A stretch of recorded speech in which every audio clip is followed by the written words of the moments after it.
Hai, saya Anastasia Rendabatu, NIM A251-21023, Program Studi Pendidikan Kimia, Fakultas Keguruan dan Ilmu Pendidikan, Universitas Tadulako.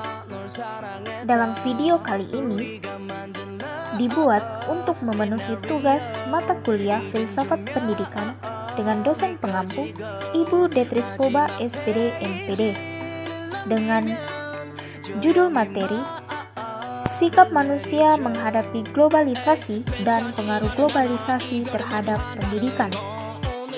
Apa itu globalisasi? Globalisasi terjadi akibat kemajuan iptek di bidang informasi, komunikasi, dan transportasi yang terus berjalan dengan cepat.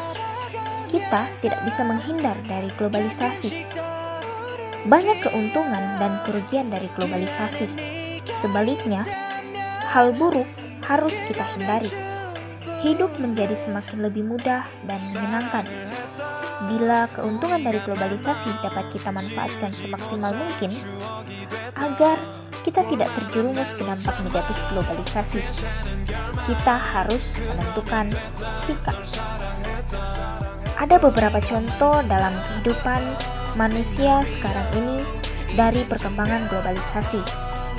Yang pertama adalah handphone atau HP yang dulunya masih menggunakan HP tombol dan berubah menjadi HP Android atau HP layar sentuh.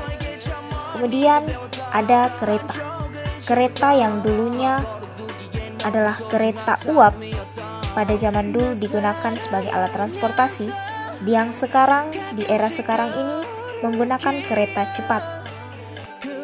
Globalisasi juga sering diartikan sebagai suatu perkembangan yang serba instan. Contohnya saja seperti makanan kaleng yang semuanya serba cepat yang bisa langsung dimakan.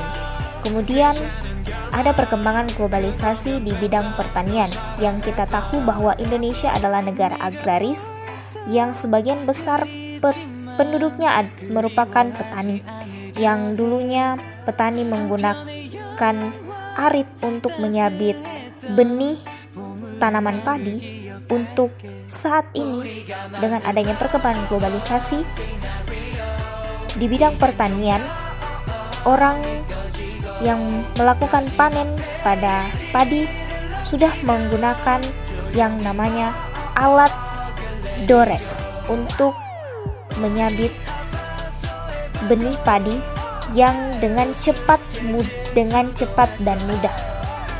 Dari semua contoh yang telah saya jelaskan sebelumnya, globalisasi juga memiliki dampak positif dan negatif.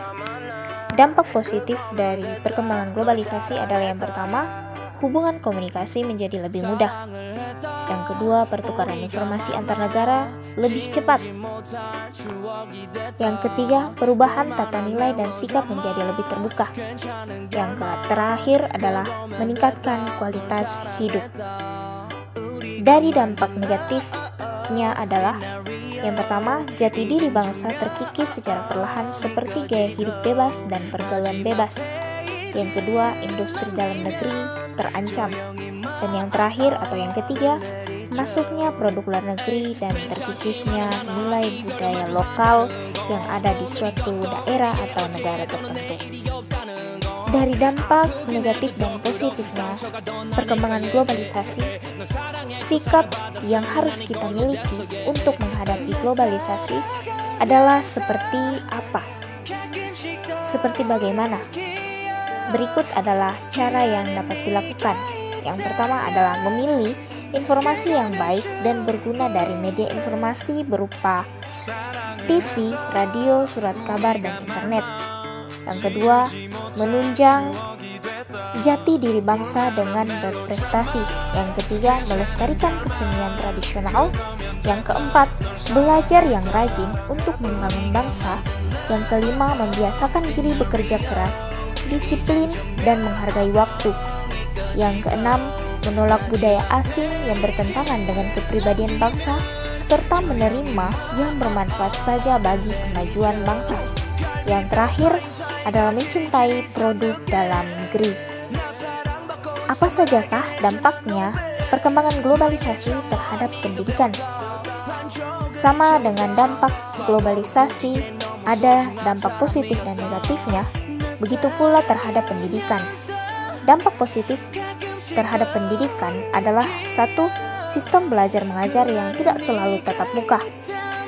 Dengan memanfaatkan teknologi informasi, di era sekarang ini, pendidikan tidak hanya terjadi di saat kita bertatap muka, tetapi boleh terjadi saat kita menggunakan